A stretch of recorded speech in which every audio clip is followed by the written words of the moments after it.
No, sir. It's What is it, soldier? Well, I mean, it's pretty hairy in there. It's Charlie's point. Charlie, go surf!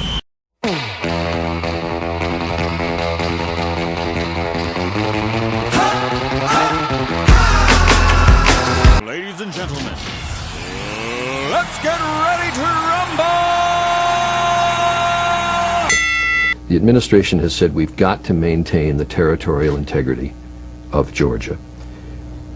Do you believe the United States should try to restore Georgian sovereignty over South Ossetia and Abkhazia?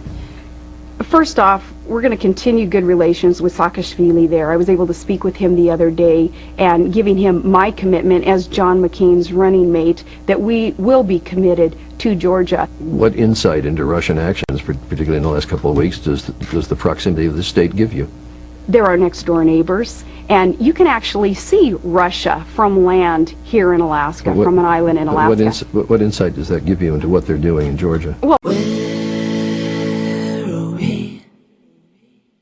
What the hell is going on? I'll be getting along. Would you favor putting Georgia and Ukraine into NATO? Ukraine, definitely, yes. Yes, and Georgia. Because Putin has said he would not tolerate NATO incursion into the Caucasus. And under the NATO treaty, wouldn't we then have to go to war if Russia went into Georgia? Y'all ready for this? Perhaps so.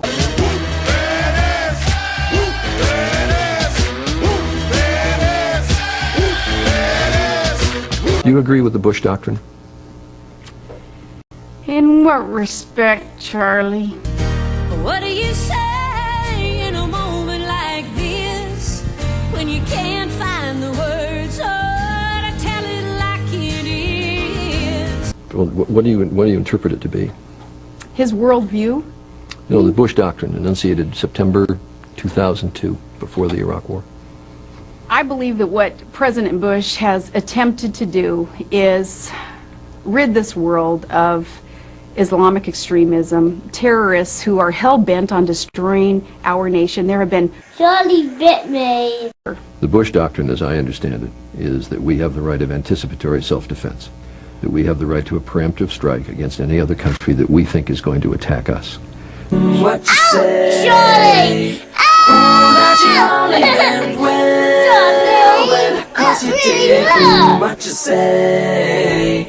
That it's all for the best. Do we have the right to be making cross-border attacks into Pakistan from Afghanistan, with or without the approval of the Pakistani government? We're going to work with these countries, building new relationships, working with existing... Governor, I'm asking if you don't have approval. We said the same thing about Musharraf. We said we needed his approval, and we can see just the fact that we've got al-Qaeda reconstituted in the Waziristan area, making cross-border raids into Afghanistan. Do we need his approval, or can we simply go in and go after them? This brings us right back to how important it is to win in Afghanistan. And I'm still not clear. We have the right, in your mind, to go across the border with or without the approval of the Pakistani government? In order to stop Islamic extremists, those terrorists who would seek to destroy America and our allies, we need to find him. Is that a yes, that you think we have the right to go across the border with or without the approval of the Pakistani government to go after terrorists who are in the Waziristan area? I believe that America has to exercise all options in order to stop the terrorists who are hell-bent on destroying America and our allies. We have got... About high-value terrorist targets, and President Musharraf will not act. We will.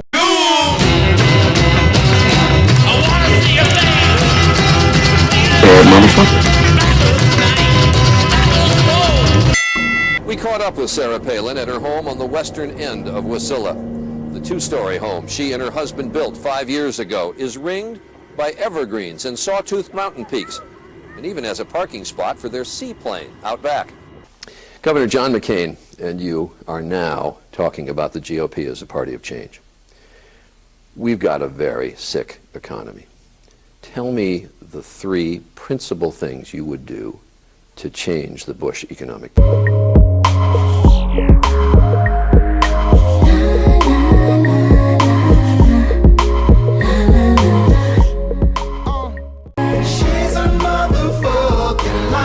Off the table?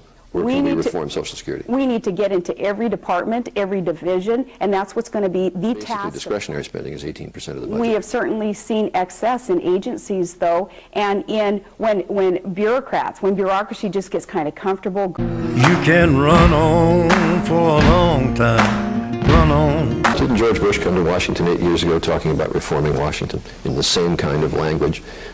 Ran as something of a maverick, actually. Came to Washington, 8 years, hasn't changed the ethos in Washington particularly. Why are you any different? We're promising to reform, and we are mavericks. There's no doubt in anybody's mind now across America who's paying attention to the presidential race here that I am a Washington outsider. I mean, look at where you are. Go tell that long-tongued liar, go and tell that midnight rider, tell the rambler, the gambler, the backbiter, tell him that God's gonna cut him down. Yeah, I didn't want to get off on Wasilla, but you came into the city with a debt-free city and left it with considerable millions of dollars of debt. And you also talked about taxes. Why do you both keep saying that Obama is going to raise people's taxes? It's been pretty clear what he intends. He's talked about middle-class tax cuts, extending Bush tax cuts on everything but people who own or earn more than $250,000 a year. Cuts taxes on over 91% of the country. Why do you keep saying he's going to raise people's taxes? Well, you may throw your rock, hide your hand, working in the dark against your fellow man. Earmarks. And the first big spending pork barrel earmark bill that comes across my desk, I will veto it. I will make them famous, and you will know their names. You let me desecrate you. When you were mayor of Wasilla, you hired a very prominent lobbyist to get Wasilla money. Said continually that I said to Congress, thanks, but no thanks. If we're going to build that bridge, we'll build it ourselves. Right. But it's now pretty clearly documented. You supported that bridge before you opposed it.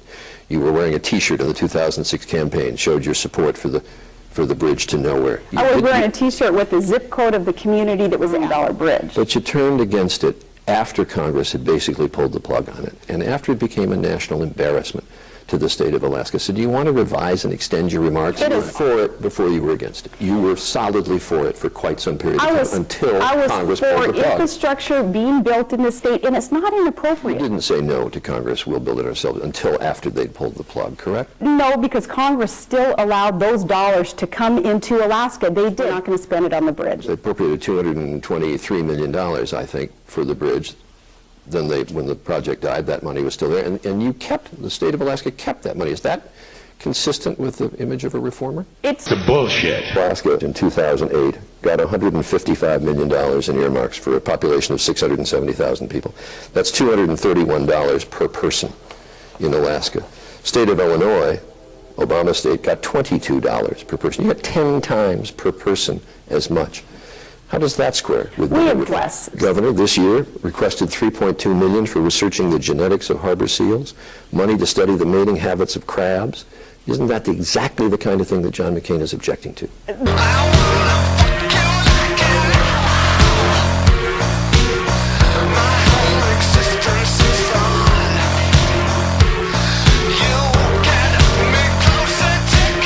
You said recently in your old church, our national leaders are sending U.S. soldiers on a task that is from God.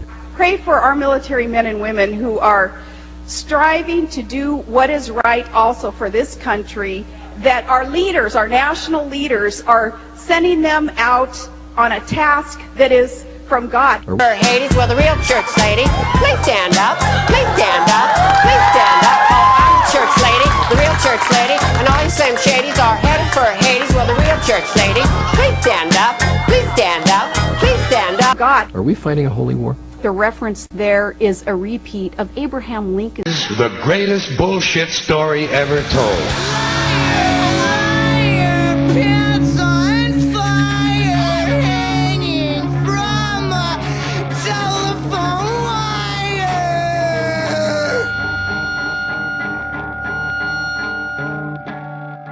And that really hurt, Johnny, and it's still hurting. I hear him.